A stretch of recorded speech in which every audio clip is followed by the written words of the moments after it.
Sige po. Magandang gabi po sa ating lahat. Welcome po natin ang ating tagapagsalita, tagapagbahagi po upang mapalalim pa ang ating pananampalataya sa ating paghahanda sa panahon ng Adbyento. Welcome po natin at palakpakan po natin si Reverend Father Renz Hernandez.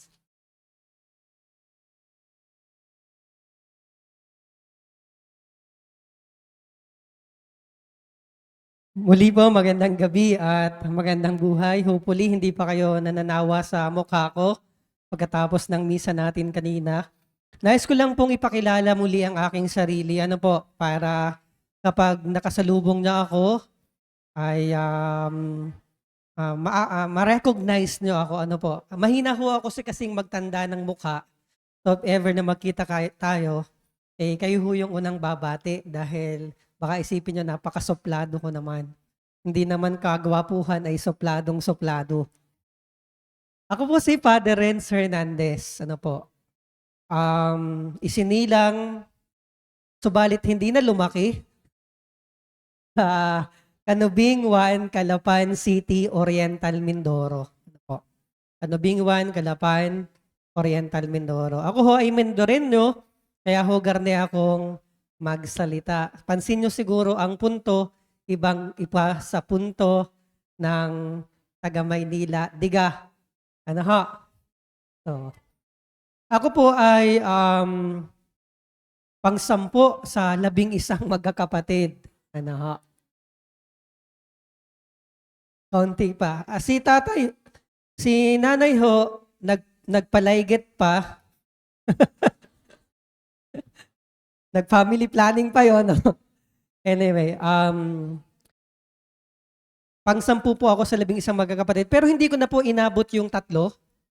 So, kaya kapag tinatanong ako, Father, ilan kayo magkakapatid? Ang lagi kong sinasabi ay 8.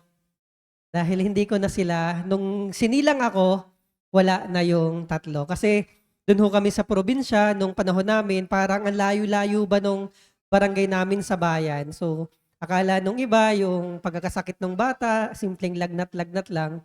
So, nagkaroon na pala ng malubhang karamdaman. So, anyway,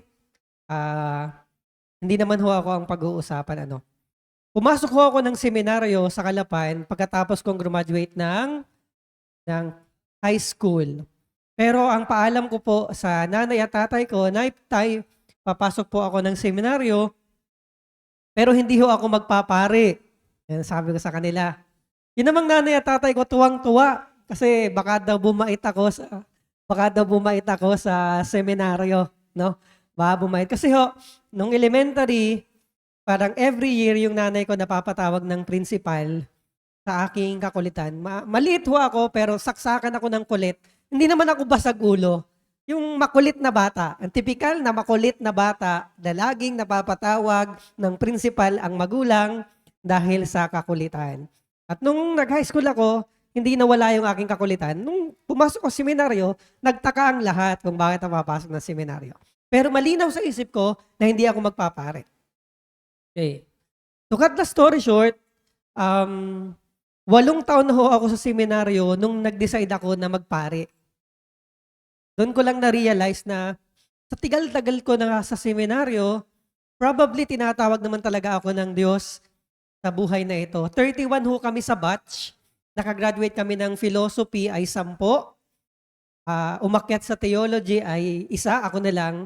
At sa awa ng Diyos, ako yung naging pari sa aming batch na 31. No. Hindi ho ako ang pinakamagaling, hindi rin ako ang pinakamabait at pinakamadasalin. Ewan ko nga ba talagang mahiwaga ang pagtawag ng Diyos. Sa kasalukuyan po, ako ay nasa 8 taon ng aking pagiging pari. No? Huwag niyo na akong tanungin ang edad dahil hindi rin naman halata. Nasa 8 taon na po ako ng pagiging pari. At kaya po ako nandito ngayon sa Manila. Yeah. Kaya nandito ako ngayon sa Manila. Dahil ako ay naatasan ng aming bikaryato, ng aming diocese, na pansamantalang tumigil sa pagsiserve sa aming bikaryato at pumunta dito sa Maynila para para po mag-aral, para mag-aral. Kaya po ako ngayon ay nakikitira sa community ng Blessed Sacrament Fathers o Societas Santissimi Sacramenti, Societas Santissimi Sacramenti, SSS, sa pagpinaikli. Hindi ho yun yung kalaban ng GSIS, SSS. Nakikitira ho ako sa kanila. Dumating ho ako dyan noong August. Siguro mga ilang beses na rin akong nakamisa dito. Napapakiusapan ni Father Douglas na magmisa dito. So yun. Kaya po ako nandito. And I'll be staying in Manila for not less than 3 years. Minimum of 3 years. Siguro kasama yung pagsusulat ng thesis ay 4 years. So, yun. Anyway, tapos na sa aking sarili. Punta na tayo sa ating topic. Mahigop po muna ako ng kape, pampalakas ng loob. Ayan. Ang title po ng aking presentation, mga kapatid, ay Going Back to the Basic and Advent Recollection. Marami na ho siguro kayong naatenda na recollection, mga pagninilay sa inyong buhay bilang mga lingkod laiko. Pero pinili ko ang temang ito para dalhin tayo dun sa basic and fundamental reality of what Advent really is. Ano ba talaga yung Adbyento? Hindi po tayo magninilay ng maraming mga pagninilay, bagkos babalik tayo dun sa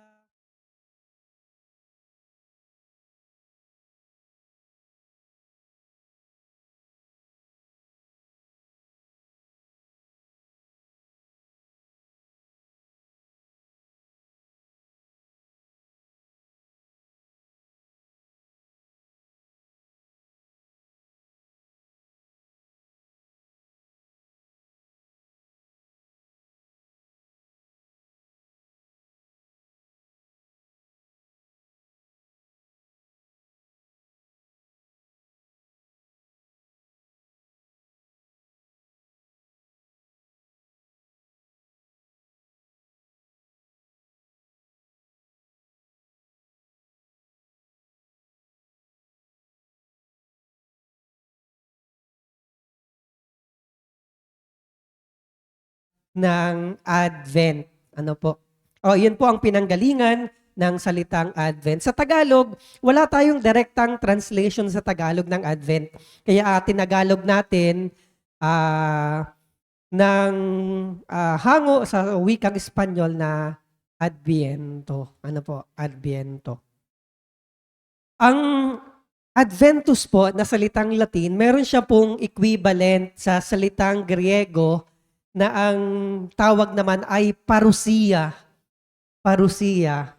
Ang ibig din pong sabihin nun ay coming o pagdating. Mamaya, titingnan natin kung ano bang ibig sabihin ng parousia in relation to Advent. Historical significance of Advent. Saan ba nagsimula ang Adbyento, mga minamahal na kapatid? Sabi po, hindi daw tiyak kung kailan talaga nagsimula sa kasaysayan ang pagdiriwang ng panahon ng Adbyento sa simbahan. During the early centuries of the church, Advent almost certainly arose due to the fixed dating of Christmas. Nagsimula daw siguro yung Adbyento sa pamamagitan nung ma-fix na ang date ng Christmas, which is December 25 sa Roman calendar. Kailan ba na-fix ang date ng Christmas po?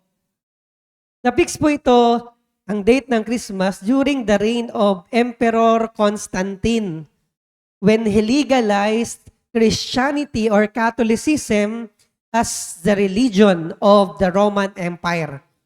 Ibig sabihin, pinayagan na yung dating tinutuligsa ng mga Kristiyano sa pamamagitan ni Emperador Constantino na ginaganap natin tuwing Mayo, anak ni Reyna Elena, mga totoong karakter ho yan sa kasaysayan. No? During nung 366 AD, probably doon na fixed yung date ng Christmas. No? So hindi na natin tatalakayin masyado yung tungkol sa date, no? Maaaring sa ibang pagkakataon, bakit ba December 25 ang date ng Christmas? O December 25 na ba ang totoong date ng kapanganakan ni Jesus? Sa ibang pagkakataon na po natin ito tatalakayin. Ang mahalaga, wala. Ayan. Ngayon, nung ma-fix po yung date ng Christmas, mga kapatid, nagkaroon po ng dalawang mahalagang bahagi ng pagdiriwang sa liturgical calendar ang simbahang Katoliko. Ano ito? Yung dalawang mahalagang pagdiriwang. Yung first half ay yung Sige, yung second half is Pasko, no? Pasko. Yung first half, ano po? Ano po? Ano po? New Year? Hindi po yan sa liturgical Yung New Year po ay hindi kumbaga hindi siya liturgical, hindi siya bahagi ng liturgical calendar. Siya po ay sa Roman calendar. Ano po? Bagamat meron tayong pinagdiriwang na piyesta pag New Year, kapistahan ni Mama Mary, no, Mary Mother of God. Ang unang bahagi po ay ang Pasko ng Pagkabuhay. No, Easter and Christmas. So may dalawang Pasko tayo. Yung una ay Pasko ng Pagkabuhay, Feast of the Passover, at yung ikalawa, yung Pasko ng Pagsilang. Yung Incarnation, tama. At doon sa paghahanda, sa panahon ng muling pagkabuhay, merong 40 araw na paghahanda. Anong tawag doon? Sa 40 araw na paghahanda sa Pasko ng Pagkabuhay. Lent, ayan, panahon ng Koresma o 40 araw na paghahanda sa Pasko ng Pagkabuhay. At meron din po na paghahanda sa Pasko ng Pagsilang. Ito naman yung Advent. So ito yung dalawang mahalagang bahagi ng kalendaryong liturhikal ng simbahan. The Easter and Christmas, no? Ang muling pagkabuhay at ang Pasko ng Pagsilang. Sabi po, by the 4th century, the first written evidence of Advent is found in modern Spain and Europe, Espanya and Gaul. Yung pinakamatanda daw na sulat o pagkakasulat ng tungkol sa Advent ay doon nagsimbula during the early 4th century. Ito naman pong si Bishop Perpetuus of Tours. Siya ay obispo ng Tours na namuhay noong 461-490, ay itinalaga ang mga araw ng pag-aayuno bago magpasko na nagsisimula tuwing ika-11 ng Nobyembre, kapistahan ni San Martin de Tours, Saint Martin of Tours. Kaya po, yung old meaning din ng Advent, yung isabing tawag sa Advent ay the Lent of Saint Martin of Tours. No? Kaya nga pag Advento, ay inaaniyahan din tayo na mag-fasting, magbalik loob dahil dito. And during the Council of Tours noong 567, binanggit dito ang Advent season. Yun po. Yun po yung historical history ng pinanggalingan ng pagdiriwang natin ng panahon ng Adviento. No? Sunod po mga kapatid, the liturgical significance of Advent. Ano ba ang significance nito sa pagdiriwang sa kalendaryong liturhikal ng simbahan? Mga kapatid, sinabi ko na po kanina sa misa na ang panahon po ng Adviento ang naghahayag ng pagsisimula ng panibagong liturgical calendar. No? Advent season marks the beginning of the new liturgical calendar. Kaya po yung mga lectors dito, no, malilito na kayo dahil sa loob ng isang taon, no, yung cycle cycle A ang ginagamit, no, year 1. Ngayon, year 2 na, cycle B na ang ginagamit. So, sa mga pagbasa natin, ano po? Kaya nga, panibagong taon na ng kalendaryong liturgical natin. The Advent season is a time of, it begins 4 Sundays before Christmas, 4 na Sunday po, bago magpasko.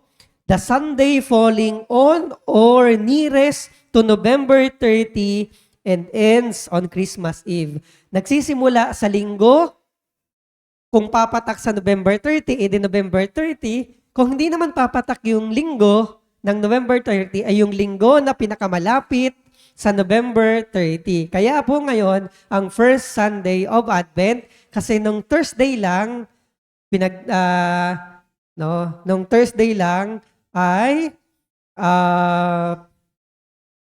pinagdiwang natin yung feast ni Saint Andrew, no? November 30. Nung Thursday lang, naghiwalay ang Katnil, no? Pwede rin. Pero nung Thursday yung November 30. Kaya po ngayon, ang pagdiriwang natin ng panahon ng Advento. The Advent season is a time of preparation. Panahon daw ito ng paghahanda that directs our hearts and minds to Christ's second coming at the end of the time and to the anniversary of our Lord's birth on Christmas. So, panahon daw ito ng paghahanda sa pagdating, no?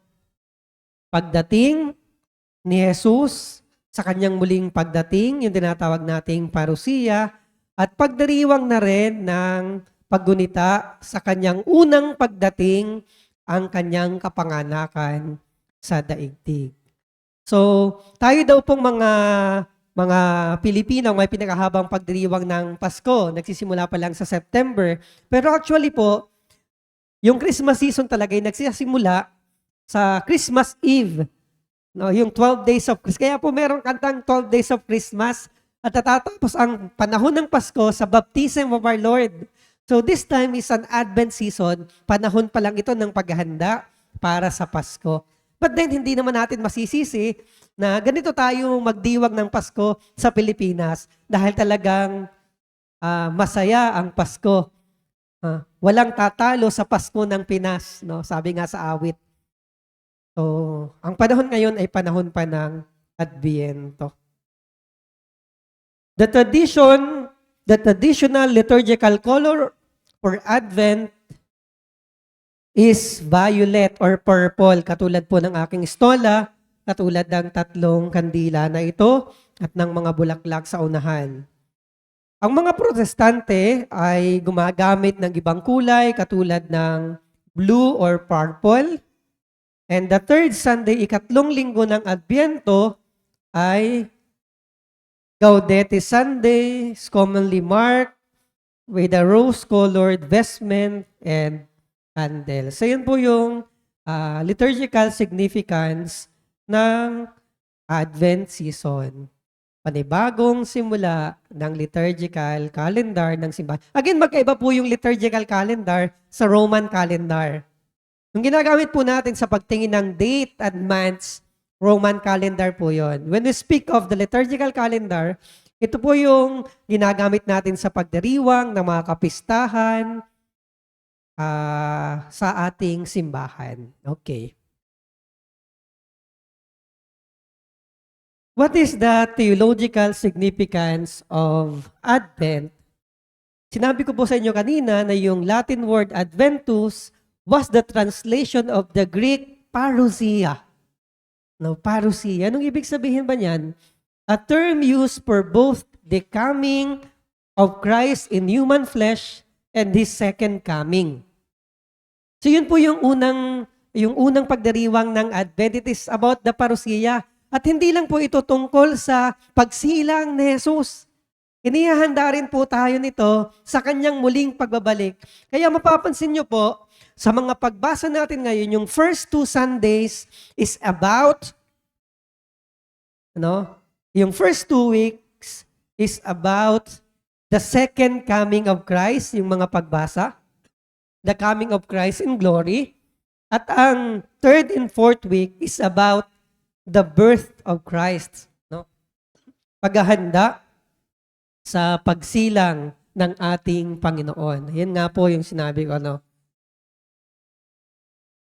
The first 2 weeks of Advent, the church would reflect on the second coming, and the last 2 weeks of Advent would then transition to focus on the first parousia, Christ in the manger. So meron palang 2 comings si Jesus. Meron siyang 2 pagparito. Yung una is when the Word became flesh. That's why we have Christmas. That's why we have this colorful Christmas decorations. Kaya nga, bumabait tayo tuwing magpapasko dahil Pasko. Yun yung first coming. At pero katulad nung sinabi ko, Jesus will come again in glory to judge the living and the dead. Kasama yan sa ating kredo o sa sumasa pananampalataya. Siya'y muling magbabalik sa wakas ng panahon. At kay Jesus mismo nang galing yon, babalik ako at isasama ko kayo sa kinaroroonan ko. Kailan ito? That we do not know. Kaya nga yung paanyaya ng gospel kanina, mag-ingat at maging handa. Dahil hindi natin alam ang oras ni ang araw para itong pagdating ng isang magnanakaw. Kung alam mo lang na nanakawan ka ngayon, hindi ka mananakawan. Para rin daw itong panganganak ng isang babaeng nagdadalang tao. Bagamat ngayon, nakikita na, ma'am, sa week na to, manganganak ka na. O kaya naman, pwede ka nang pumili ng date kasi meron ng cesarean section. So, pwede mo nang piliin yung date ng araw ng pag-anak mo. The symbols of Advent. Ano ba ang mga simbolo ng Advento? Of course, isa sa mga simbolo ng Advento ang Advent wreath. The Advent wreath is not of Catholic origin. Alam nyo ba na hindi tayo ang nag-introduce ng Advent wreath? Hindi sa atin galing yan. Inadapt lang natin yan. Kanino natin inadapt? Si Johann Heinrich Wittgen, a German Protestant pastor. Sa mga Protestante pala galing ang Advent wreath. Introduced it in 1839 sa Germany. Bakit na inintroduce ito? To help children count the days before Christmas. Para matulungan yung mga bata sa kanyang ministry, sa kanyang pag-preach, para matulungan yung bata na magbilang ng mga araw bago magpasko. So ang ginawa niya, kumuha siya ng isang cartwheel, gulong ng isang karetela, at nilagyan niya ito ng mga kandila. At bawat araw, bago magpasko, sinisindihan ang kandila. So, kailan inadopt ng Catholic Church ang Advent wreath? Inadopt daw po ng Catholic Church ang Advent wreath noong 1920s sa Germany. Yung mga German Catholic community, sa pangunguna ng kanilang bishop at ng mga pare, inadopt nila bilang part of the liturgical celebration to count the 4 Sundays before Christmas. And noong 1930s, doon pa lang siya lumaganap sa North America. At ngayon, parang hindi na kompleto ang pagdiriwang natin ng Adbento kung wala tayong nakikitang Advent wreath. At alam nyo ba na yung Advent wreath hindi lang para sa simbahan, pwede rin kayong gumawa niyan sa inyong bahay, sa inyong mga tahanan. Pwede kayong gumawa niyan bilang paghahanda rin, bilang pagpapaalala sa inyo sa paghahanda sa Kapaskuhan at sa muling pagbabalik ng ating Panginoong Hesukristo. Sino ba dito po ang may Advent wreath sa bahay? Koronang pang-Adbyento? Yan, si ate, no? So, susunod siguro, next year, no? Kung gusto nyo ho na um, magkaroon ito sa bahay, hindi po pinagbabawal, no? Na magkaroon yan sa bahay. In fact, maganda rin po itong training sa atin, o paalala, no? Kasama ng ating mga Christmas decors, na paalala sa papalapit na ng papalapit ang panahon ng Pasko. So, yun po, Advent wreath, no? And of course, hindi mawawala sa Advent wreath ang 4 na kandila. Some of the Advent wreath has 5 candles. The white candle ay nandun sa gitna. Ano po? Pero ito po ay sumasagisag sa 4 na Sundays ng panahon ng Advento. The first candle signifies hope. No, the candle of hope. The candle of hope. It is the prophecy candle. Dahil sa lumang tipan, mababasa po natin ang mga propeta, lalo na si Propeta Isaias, na sinabi nila na ang Diyos ay magpapadala ng isang tagapagligtas, ng Mesiyas, at nagkatotoo ito nung unang Pasko sa isang tahimik at payapang gabi. Kaya nga, silent night, no? Sa isang tahimik at payapang gabi, sumilang ang Kristo. Ang Berbo ay nagkatawang tao at nakipamayan sa atin. God, no? God became flesh. Ang Diyos ay naging katulad natin maliban lang sa kasalanan. Ang totoo, naging Emmanuel siya, the God who is with us. Yung Diyos na dating parang hindi mo matatanaw, yung Diyos na hindi mo nakikita, ay nakita, nahawakan, nakasama ng mga apostol at ng mga disipulo sa katauhan ng ating Panginoong Hesukristo. So those prophets foretold the coming of the Messiah. No? At ang mga Hudyo naniniwala na may darating na Mesiyas. Kaso lang ngayon, hanggang ngayon, naghihintay pa rin sila. Hanggang ngayon, naghihintay pa rin sila sa pagdating ng Mesiyas. Because they did not recognize or they do not recognize Jesus as the Messiah. At ito po ang unang kandila ng Adbyento, ang kandila ng pag-asa. Alam niyo po, ito rin yung pinaulit-ulit kong nire-remind sa aking sarili sa tuwing nahihirapan ako noon sa seminaryo. I came across a Latin saying or a Latin adage that says, Dum spiro espero. No? Dum spiro espero. Anong ibig sabihin nun? As long as I breathe, I hope. As long as I breathe, I hope. O while I breathe, I hope. Sa Tagalog, meron tayong Tagalog yan eh. Habang nabubuhay, may pag-asa. Kaya, ito po yung magandang paanyaya rin sa atin ng Adbyento, yung patuloy tayong umasa, huwag mawala ng pag-asa. Mawala na po sa atin ang lahat. Maubos na ang ating ngipin, pati ang ating buhok. No? Huwag lang mawala ang kakayahan nating umasa.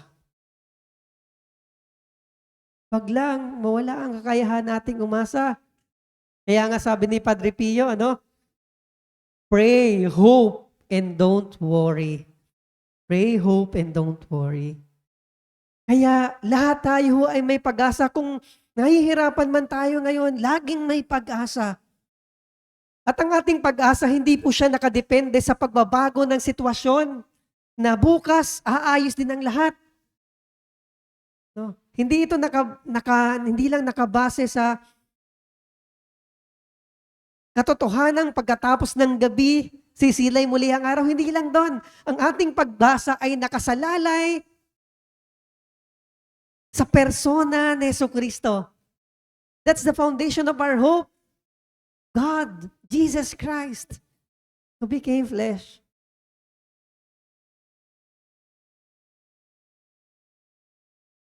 Kaya huwag kayong mawala ng pag-asa. Kaya pwede bang sabihin mo sa yung katabi na inaantok na ngayon, sabihin mo, "Kapatid, kahit ganyan ka, may pag-asa ka pa." Lahat tayo ay may pag-asa. At ito ang ipinapaalala sa atin ng pagdiriwang natin ng Adbyento. To continue to hope. Yung mga estudyanteng na nahihirapan sa pag-aaral, may pag-asa pa dyan, may pag-asa pa yan. Kaya yan, no?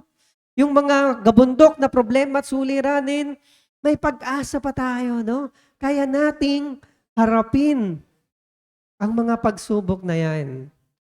Don't ever, ever give up. Lagi tayong umasa. At huwag tayong maging paasa. Ano? Umaasa pero hindi paasa. No? Dahil marami ang umaasa sa mga paasa. Kung meron tayong dapat pagbatayan ng ating pag-asa, walang iba kundi ang Diyos na nagkatawang tao sa pamamagitan ni Jesucristo. And that's the meaning of the first candle of Advent. Kaya wag na wag mawawalan ng pag-asa. Darating din ang ligaya. Ang isipin mo ay may bukas pa na mayroong saya. Sabi ng awit. So that's the first candle of Advent po. The candle of hope. The second candle of Advent signifies peace, or the candle of Bethlehem. The second candle, also purple, represents peace. This is called Bethlehem candle as a reminder of Mary and Joseph's journey to Bethlehem. Isa po sa biyaya na ipinagkakalob sa atin ng Diyos ay ang kapayapaan. Kaya nga, nung muli siyang nabuhay, ilang beses niyang sinabi sa kanyang mga apostol, sumainyo ang kapayapaan. At sinasabi din natin yan sa banal na misa, peace be with you. And also with you. Dun sa katabing kagulit, peace, ano po. But you know, my dear sisters and brothers, peace is something that does not come from outside. Peace is something that comes inside. Maliban sa katotohanan na ito ay biyaya ng Diyos, ang kapayapaan, tunay na kapayapaan ay nagmumula sa ating kalooban. Sabi nung awit na one more gift, the confusions around are mere reflections of what's within me. Ang kaguluhan sa mundo ay larawan lamang ng kaguluhan sa aking kalooban. Kung gusto kong pumayapa, hindi naman yung pumayapa na pikit na tayo, na mayapa, no? Kung gusto nating pumayapa, ay wag nating i-demand ito sa labas. Nagsisimula ang kapayapaan sa ating puso. How can we have peace from outside when we always have wars inside? Kung puno ng galit ang iyong puso, kung nahihirati ka sa sama ng loob, paano mo aasahang magkaroon ng kapayapaan ikaw? Ang kapayapaan ay nagmumula sa ating kalooban. No? Sa ating kalooban. At sana katulad ng panalangin ni San Francisco de Assisi, atin din sanang dasalin, Panginoon, gawin mo akong instrumento ng iyong kapayapaan. Lord, make me an instrument of your peace. Gusto natin ng kapayapaan sa place of work natin, sa loob naman natin ng tahanan. puro tayo kagalit at kagulo.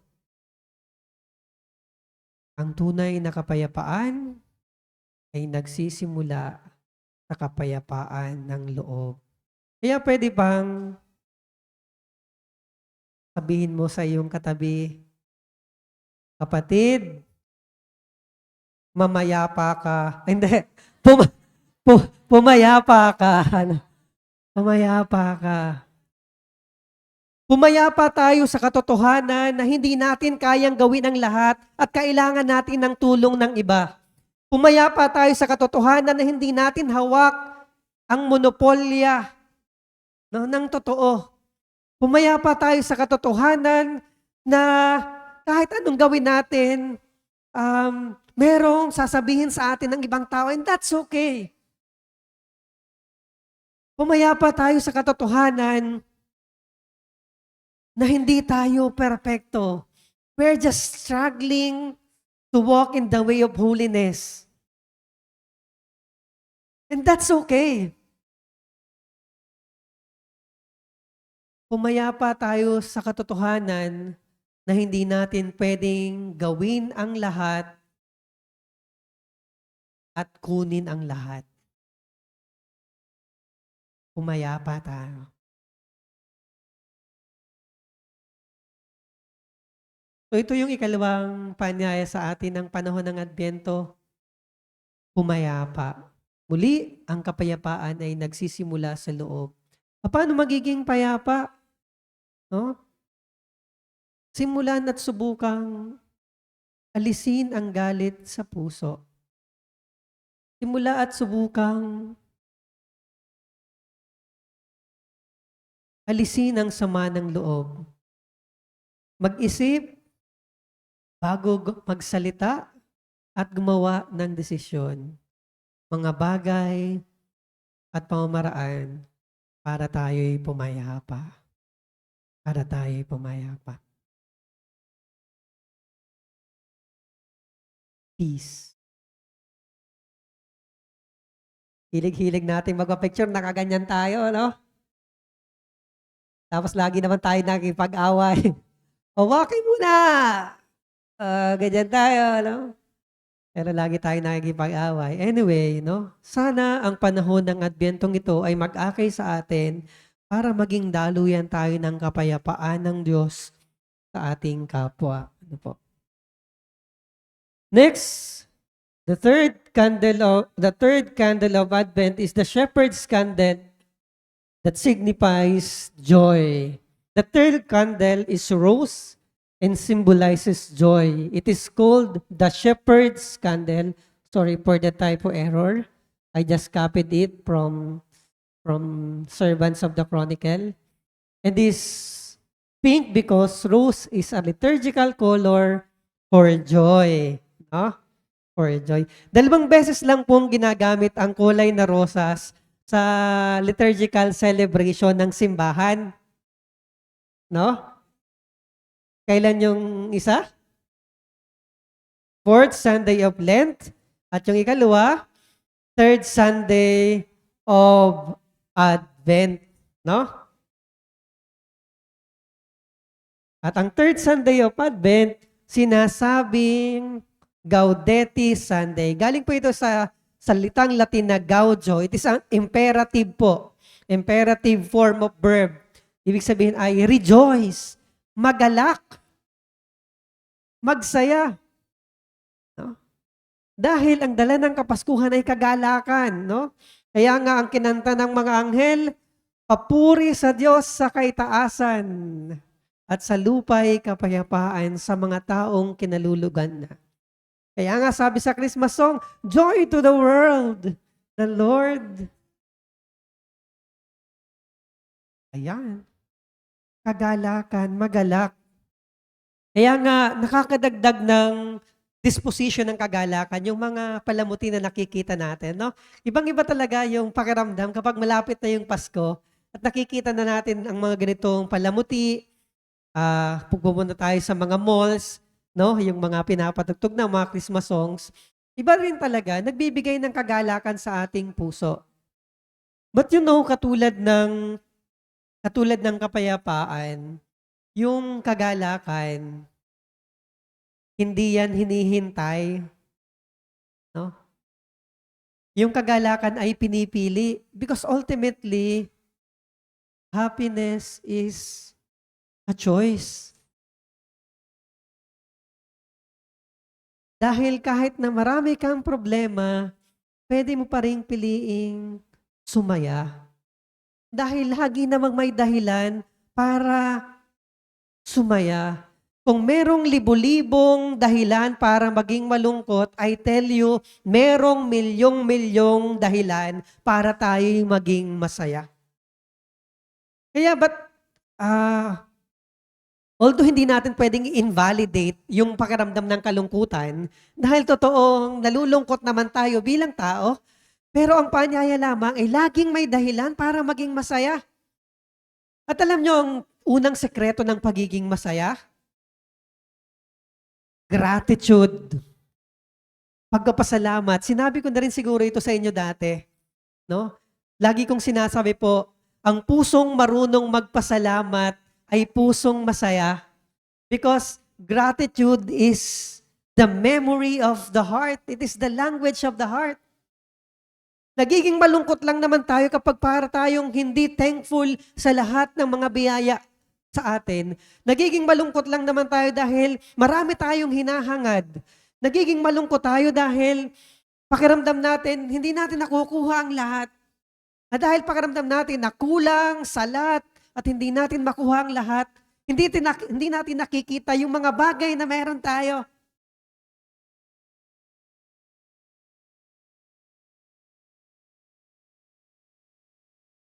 Happiness is not having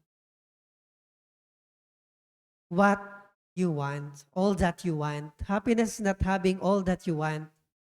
Happiness is being grateful and thankful for what you have. Yan yung kagalakan. Pasalamat. Pasalamat. Dahil ang muli, ang pusong marunong magpasalamat ay pusong masaya. Pusong masaya. And this is the invitation of the third candle, to rejoice. Maging masaya tayo po. No? Mukha naman kayong hindi masaya. Masaya ba kayo? Masaya. Pumalakpak nga ang masasaya.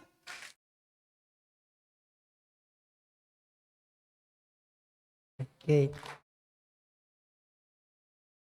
Gusto kong ulitin, kung merong libu-libong dahilan para maging malungkot, may milyong-milyong dahilan para maging masaya. Sa kahuli-hulihan, pwede mong piliing maging malungkot habang buhay. Sa kahuli-hulihan, pwede mong piliing maging miserable habang buhay. Pero pwede mo ring piliing maging masaya. And the choice is yours. Nasa sa iyong mga kamay at pagpapasya ang iyong ikaliligaya. Pipiliin mo bang mamuhay sa kalungkutan? O pipiliin mong maging masaya? Para kayo maging masaya, simulan nyo sa araw-araw na pagpapasalamat. Hindi lang sa Diyos, kundi sa mga taong bahagi ng inyong buhay. Kayo, when was the last you said thank you to your mother and father? Kailan ba yung huling nagpasalamat kayo? Last year. No? Okay, ayan. So yan po ang third invitation of Advent, to be joyful, no? To rejoice, to rejoice. And the fourth candle of Advent signifies love, or the angel's candle, ang kandila ng mga anghel. On the fourth week of Advent, we light the final purple candle that symbolizes love. this final candle, the angel's candle, ang kandila ng mga anghel. Ito na yung palapit na ng palapit ang Pasko. Nasa ikahuling linggo na ng Adbyento, malapit na talaga ang Pasko. At ito yun, kapag puno na ang sindi ng kandila ng Adbyento, tunay na malapit na ang Pasko. And the fourth candle of Advent symbolizes love, ang pag-ibig ng Diyos. Dahil pinatunayan ng Diyos ang kanyang pag-ibig according to the Gospel of John, John 3:16, "For God so loved the world that He gave His only Son, that whoever who believes in Him might not perish, but might have eternal life." No? Ganun na lang ang pag-ibig ng Diyos. Yung pag-ibig ng Diyos naging konkreto sa pamamagitan ng pagkakatawang tao ng ating Panginoong Hesukristo. At dahil ipinakita concretely ng Diyos ang kanyang pag-ibig, yun din yung hamon sa atin. Ipakita concretely ang ating pag-ibig. Because love is not just a mere flatus vocis. It's not just a sound of a voice. It is not just a word that you say, well, I think I love you. No? Hindi lang siya, The best definition of love that I have read is this. Simple yet profound. Love is a verb. Love is a verb. Sa Tagalog, ang pag-ibig ay pandiwa. No, pandiwa. Ano ba yung verb? Verb ay action words, di ba? Naghahayag ng kilos at gawa. Dahil mananatili lang ngawa ang pag-ibig kung wala itong kalakip na gawa. Ibig sabihin, ang pag-ibig hindi lang ito nararamdaman. Ang pag-ibig ipinaparamdam. No? Ang pag-ibig ipinaparamdam. Love is actually not just a product of our emotion. No? Love is not a product of emotion. Love actually is a product of your day-to-day decision. Ang pag-ibig ay pagpili. Pinipiling magmahal kahit na kahit na kung minsan mahirap kang mahalin, dahil ito ang tama at mabuti, mamahalin kita, pipiliin kong mahalin ka. Kaya nga yung kanta ng Ben and Ben na araw-araw, sinong familiar doon? Yung mga bata siguro. Ano yung chorus? Ang sabi doon, mahiwaga, pipiliin ka sa araw-araw. Bakit pipiliin kaya yung ginamit na salita? Bakit hindi iibigin ka? Kasi kung minsan yung pag-ibig, nakabatay lang sa emosyon. Pero yung tunay na pag-ibig, actually, it's a decision that you need to make every day. Hindi lang mamahalin ka dahil kamahal-mahal ka ngayon. Pero pagod na ako. Pagod. Napagod na ako, no? Susuko na ako, no? Hindi lang tayo magmamahal kapag madali. Dahil kapag nagmamahal tayo pag madali, parang hindi naman siya malalim na uri ng pagmamahal. Dahil paano ba ipinakita ni Jesus ang kanyang pagmamahal sa pamamaraang mahirap? Tingnan niyo siya sa krus. Nakabayubay sa krus. At niya ipinakita ang pagmamahal. Because my dear sisters and brothers, the logic and language of love is sacrifice.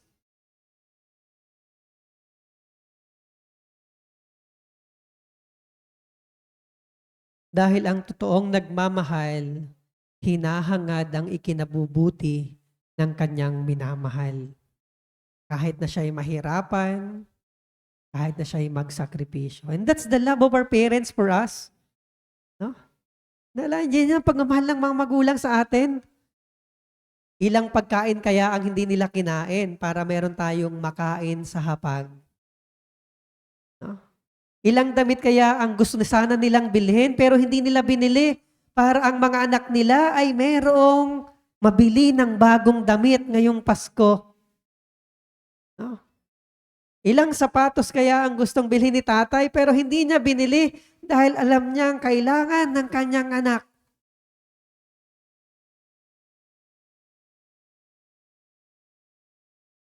At ganyan ang tunay na pag-ibig, handang magsakripisyo, handang magtiis. I'm not just speaking about romantic love, ano. This is love in general. Ang tunay na pag-ibig ay nasusubok hindi sa tuwing masaya ang pagsasama. Ang tunay na pag-ibig ay nasusubok sa mga panahong nagsasakripisyo na kayo. Hanggang kailan ka kakapit?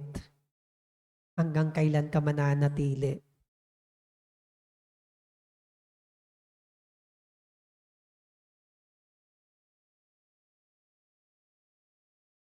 Sabi ni Mother Teresa, I have found the paradox in life, that if you love till it hurts, later on, you will not anymore feel the hurts. You will only feel the love.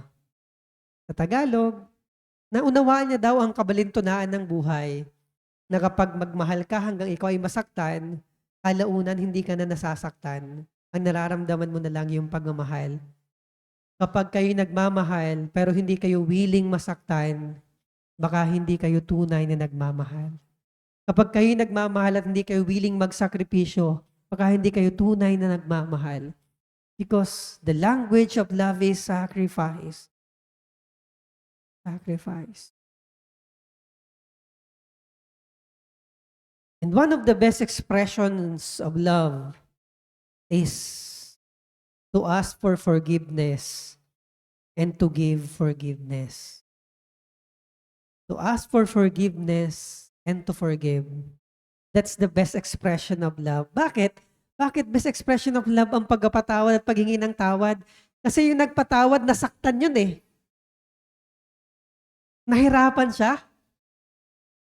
Pero kapag siya yung nagpatawad, no? Talagang niyakap niya yung hirap at sakit para tanggapin at muling unawain ng taong ito. Yun namang tao na nakagawa ng masama, kapag siya'y humingi ng tawad, nilulunok niya yung kanyang pride upang muling makipagkasundo. The fourth candle of Advent is the candle of love or the angel's candle. Kaya, patuloy na tayong magmahal kahit na mahirap. Patuloy tayong magmahal kahit minsan ay masakit. Patuloy tayong magmahal kahit mahirap silang mahalin. At kung minsan, hindi sila kamahal-mahal. Dahil yun naman ang utos ni Jesus.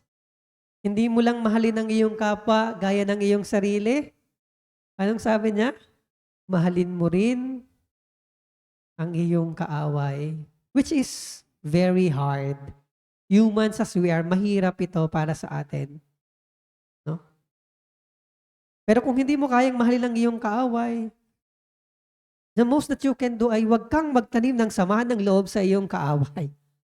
No? Huwag kang magtanim ng sama. Kung hindi mo talaga siya kayang mahalin, no? The most that you can do ay huwag kang magtanim ng sama ng loob. Dahil kapag nagtanim ka ng sama ng loob sa iyong kaaway, hindi yung kaaway mo ang pinahihirapan mo. Sino ang pinahihirapan mo? Ang sarili mo. Ngunit kapag nagpatawad ka, sinong unang nabibiyayaan? Hindi yung nakagawa sa iyo ng masama. Ikaw mismo ang iyong sarili. Bakit? Pinalalaya mo ang sarili mo sa tanikala ng pagkakakulong mo sa galit at sama ng loob. Amen, no? Sino kaya may mga kaaway dun sa mga nag-amen, no?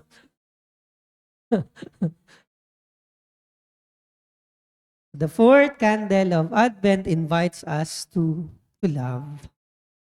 To love as Jesus loved.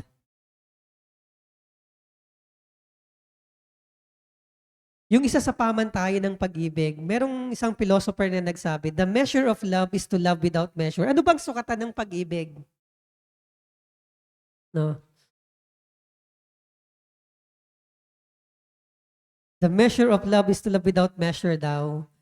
Pero merong ibinigay na parameter of loving si Jesus. Sinabi niya, love your neighbor as you love yourself.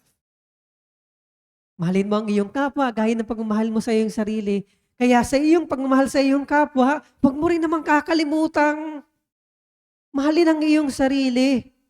Yung sagad, ubos, pagod ka na, wala nang natira sa'yo. At dahil dyan, nawalan ka na ng kakayahang magmahal. Dahil inubos mo na yung pagmamahal. Minahal mo na ang lahat. Nakalimutan mong mahalin ang iyong sarili. Kaya hindi masamang mahalin ang iyong sarili. No? Kaya sa walang boyfriend, girlfriend dyan, walang asawa, mag-self-love na lang. Biro lang po, ano. Gusto ko lang sabihin, hindi masamang magmahal ng sarili. Hindi masamang alagaan ang sarili. Dahil sa pamamagitan nito, nagkakaroon ulit tayo ng lakas para magmahal ng iba. So, hindi lang kapwa ang mamahalin bukod sa Diyos. Kailangan mo ring mahalin ang iyong sarili.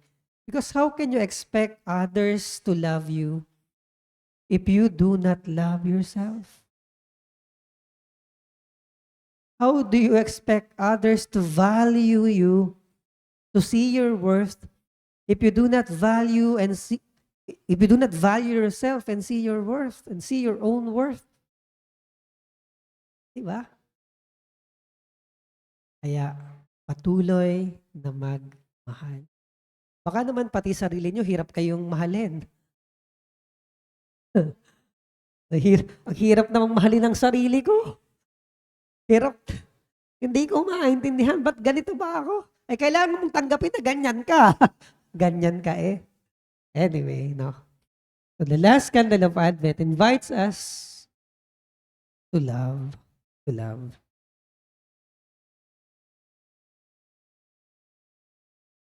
Now, Christmas is the first coming of Jesus. Ang katuparan ng hula ng mga propeta. Ang katuparan ng pangako ng Diyos. The Old Testament actually is the promise of God. And the New Testament is the fulfillment of the promise. No? Ang pangako ng Diyos sa lumang tipan at ang bagong tipan ay ang katuparan ng pangako ng Diyos at nangyari at natupad ang pangako ng Diyos sa isang payak at tahimik na gabi sa bayan ng Belen na tinatawag na Bethlehem. Sa bayan ng Belen. And that is the first coming of Christ. Ang ipinagdiriwang natin tuwing Pasko. Tuwing Pasko. And of course, balikan lang uli natin, ipinagdiriwang din po natin o ginugunita natin at pinaghahandaan din natin yung second coming of Christ, the parousia. The parousia, the second coming of Christ. Kung saan muli siyang babalik para ihiwalay ang trigo sa damo. Itatali ang mga trigo at ilalagay sa lagayan ng may-ari ng bukirin at ang mga damo, anong gagawin? Susunugin. Kung saan ihihiwalay ang mga tupa sa mga kambing. Ang mga tupa daw sa kanan, sila, kayo, mga kambing. Pero pag dito naman kayo nakaharap, kayo naman ang tupa, sila naman ang kambing. Depende naman yan sa point of view kung saan kayo nakaharap. No? Muling magbabalik ang Diyos. Totoo po ito. Kung kailan at kung saan, yun ang hindi natin tiyak. That's why Advent invites us to prepare for the coming of the Lord. To stay awake, to be watchful. Yun yung gospel natin kanina. Maging gising, maging handa, maging mulat. Kasi tiyak na darating muli ang Panginoon. Ngayon, kung saan nyo gustong mapasama, no? Sa mga amoy tupa o sa amoy kambing? Siyempre, pares namang amoy maanggo yun. Anyway, sa mga tupa, siyempre sa mga tupa, of course. Paano mangyayari yon na tawan-tawa si ate sa tupa at sa kambing Saan nyo gustong mapasama? Sa tupa o sa kambing? Siyempre, sa tupa, lahat pinapangarap natin yan, no? At totoo po yan. Because God is true to His promise. Mapapako ang pangako ng lahat ng nangako sa inyo, pero ang pangako ng Diyos, hindi magbabago. Hindi magbabago ang pangako. Totoong siya'y muling darating at kinakailangan nating hindi lang paghandaan ang kanyang unang pagdating, kinakailangan din nating paghandaan ang kanyang muling pagdating. Yun yung pinakamahalaga. Yun yung pinakamahalaga. But you know, my dear sisters and brothers, ito hindi po theological, idinagdag ko lang. Meron pong tinatawag na third coming. Kailan kaya yung third coming? Kung ang first coming ay noong Pasko at ang second coming ay yung parusiya sa muling pagbabalik ni Jesus, kailan naman po kaya yung third coming? Ngayon. The third coming actually happens in between the first coming and the second coming. Dahil alam nyo, si Jesus naman ay present sa atin. God is with us, He is Emmanuel. Nakakasalamuhan natin ng Diyos sa mga karanasan ng ating buhay. Nakakasalamuhan natin ng Diyos sa mga taong ating nakakaharap at nakakasama, lalo na sa mukha ng dukha, mahihirap at mararalita. Nakakasalamuhan natin si Jesus tuwing tayo nagtitipon at naghahati ng tinapay sa banal na misa. No?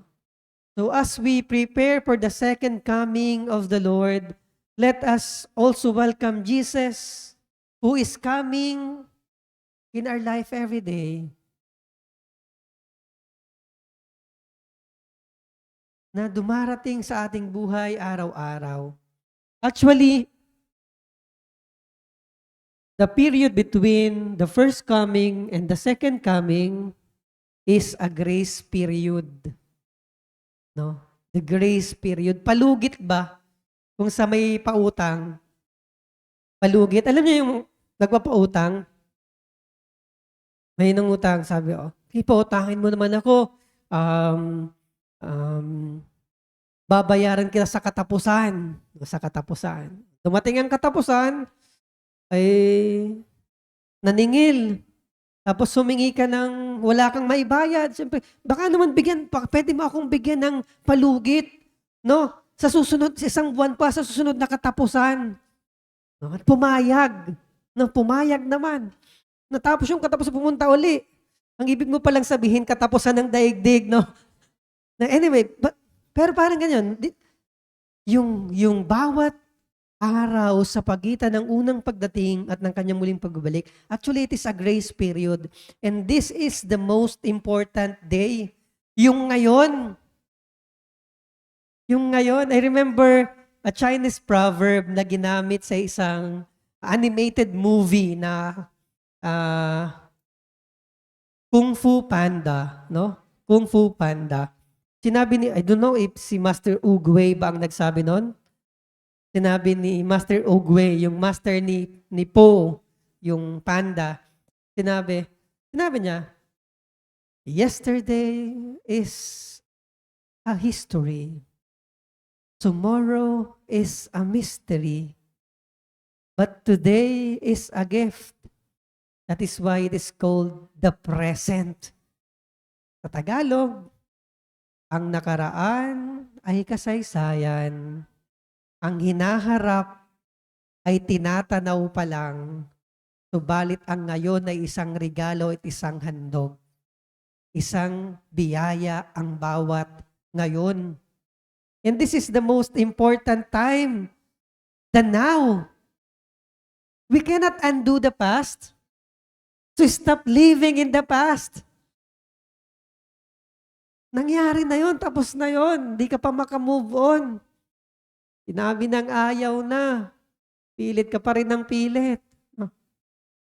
What I'm trying to say is, yes, no, bahagi ng ating ngayon, ang ating nakalipas, pero wala na tayo sa nakaraan. So why drag ourselves back to the past? Why live in the past where we can enjoy the present moment?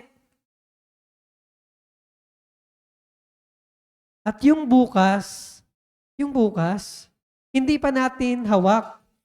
We do not hold the future. We do not hold the future.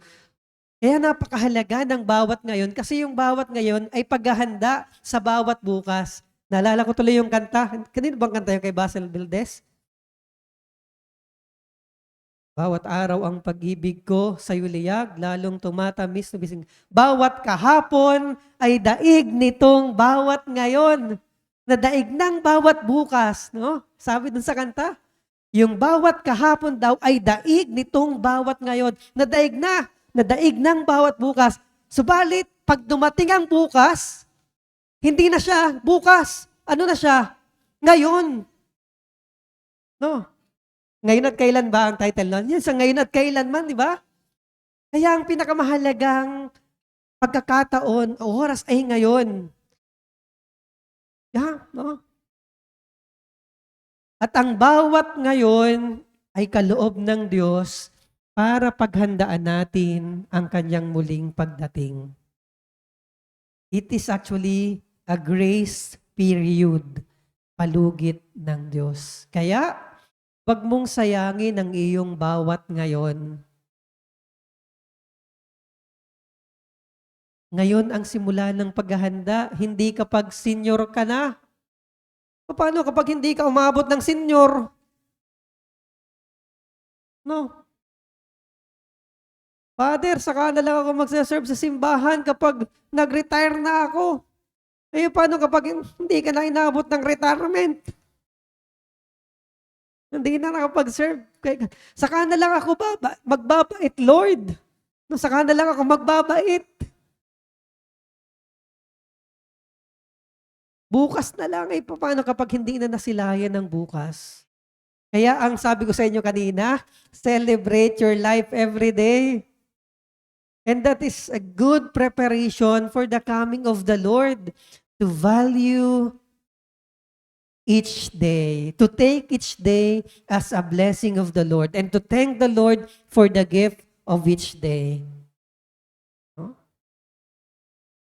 Ang bawat araw ay panyaya para piliin nating maging mabuti, para piliin natin ang totoo, para piliin natin ang tama, para piliin natin ang tama. So yan po, napakahalaga ng ngayon, no? Ngayon, napakahalaga.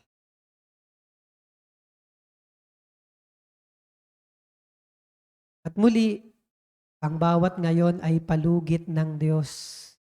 Baka dumating ang maniningil, hindi ka makabayad dahil hindi ka naghanda ng pambayad. Dahil sa kahuli-hulihan, magsusulit tayong lahat sa Diyos. Ano ang iyong isusulit? At ito ang paanyaya ng Adbyento. Hindi lang tayo magsaya dahil isinilang ang Diyos. May dahilan para magsaya dahil isinilang ang Diyos. Pero umaasa tayo na siya'y muling babalik at sa kanyang muling pagbabalik, tayo ay naghihintay at kasama ng ating paghihintay, tayo ay naghahanda.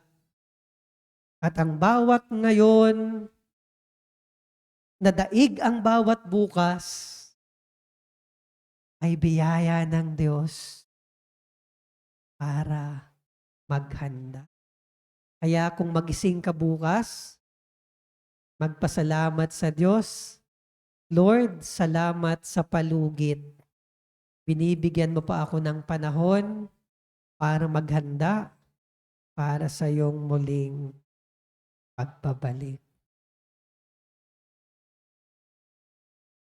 And the 4 candles of Advent will help us prepare. Again, the candle of hope, patuloy na umasa. The candle of peace, maging instrumento at daluyan ng kapayapaan. The candle of joy, maging dahilan ng kaligayahan at kasayahan ng iba at piliing maging masaya. At huli, the candle of love. Those candle actually is our guide in our preparation for the second coming of the Lord until we encounter the light of the world, the 5th candle of Advent, the candle of Christ. The candle of Christ, the light of the world, who will come again in glory.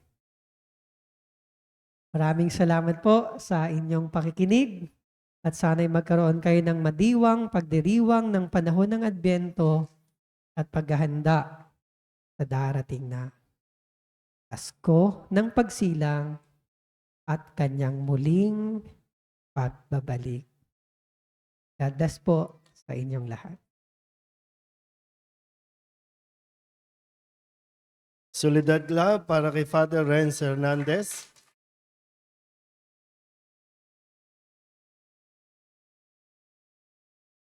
Salamat Brad sa paggabay sa mga taga-Solidad para po mas maunawaan nila at sa tuwing sinisindihan ng bawat kandila ng bawat linggo ng Adbyento ay mas maging malinaw, no, sa pag-unawa para sa paglalakbay patungo sa pagdiriwang ng Kapaskuhan.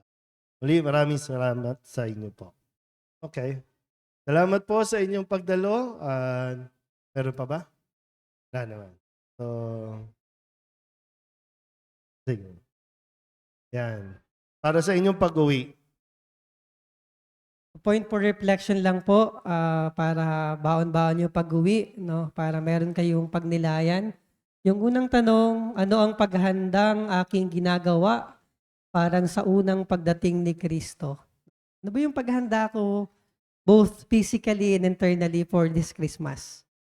Second, ano ang paghahanda na aking ginagawa para sa ikaluwang pagdating ni Kristo, yung parusiya? At ikatlo, gamit ang 4 na kandila ng Adbyento, hope, love, joy, and peace, ano ang nais kong palalimin sa akin ng Diyos ngayong Pasko at bakit? Ibig sabihin, ano ba yung kulang sa akin? Kulang ba ako sa pag-ibig? Kulang sa pag-ibig? Kulang ba ako sa pag-asa? Kulang ba ako sa kagalakan? O hindi ba payapa ang aking buhay? O all of the above? Alin ang gusto kong palalimin ng Diyos para sa aking paghahanda sa kanyang pagsilang at sa kanyang muling pagbabalik? Maraming salamat po at magandang muli. Maraming salamat, Father. Magsitayo po ang lahat. Sumainyo ang Panginoon. Naway ingat at pagpalain kayo ng isang mapagmahal at makapangyarihang Diyos, Ama at Anak at Espiritu Santo. Mag-iingat po kayo sa inyong pag-uwi.